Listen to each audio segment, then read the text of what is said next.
salaamay dhammaan asxaabtayda qaaliga meel kastaba dunida joogtaan kuwa habeen u tahay waxa la habeen wanaagsan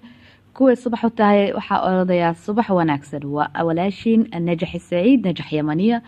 oo maanta xalqad cusub idii wada maanta waxa ka hadlaynaa xanuunka ilkaha sideeba haduu adigoo gurigaaga iska joogtid habeen badh ama waqtigan dhakhtarka aadi kareen iligu xoog ku xanuunay sideeba iliga xanuunkiisa daqiiqad quraata ku joojidaysa horta marka hore dhamaantiin walaala saa ogtihiin xanuunka iliga rasuulka calayhi salaam ayaa ka subxaanaystay xanuunka iliga wuxuu ka mid yahay xanuunada bani aadamku xamili kareen laanu waa aad iyo aad culus yahay xanuunka iliga marka horta sababta keenaysa inuu iligu ku xanuuno waa sabab badan waxa laga yaabaa suus inuu iligaaga jiro waxa laga yaabaa ilig inay meel jaban tahay iligaaga ku xanuunaya waxa laga yaabaa meel yar inuu ka jabay waxa dhici karta macal inuu noqdo infection iliga gudihiisa ah ama ciridka ah marka hadee for example saqda dhexe adigoo gurigaaga jooga ama isku ogtahay inaad tahay qof markastaba iligu xanuuno oo waqtiyaa dhici karta chance helay inaad dhakhtarka tagtid marka sideba u jooji kartaa si natural ah oo dabiici ah iliga ku xanuunaya waxa sameeyaysa marka ugu horeysa biyo milix leh ku luqluqo bacteria dilaysa biyada milix leh bacteria طبعا waxay qayb muhiim ah ka haysataa xanuunkaas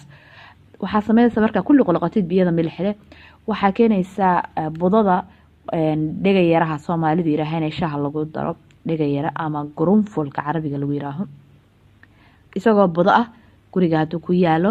budadaas meesha ku xanuunaysa ilig ku xanuunaysa saar ma garatay hadaa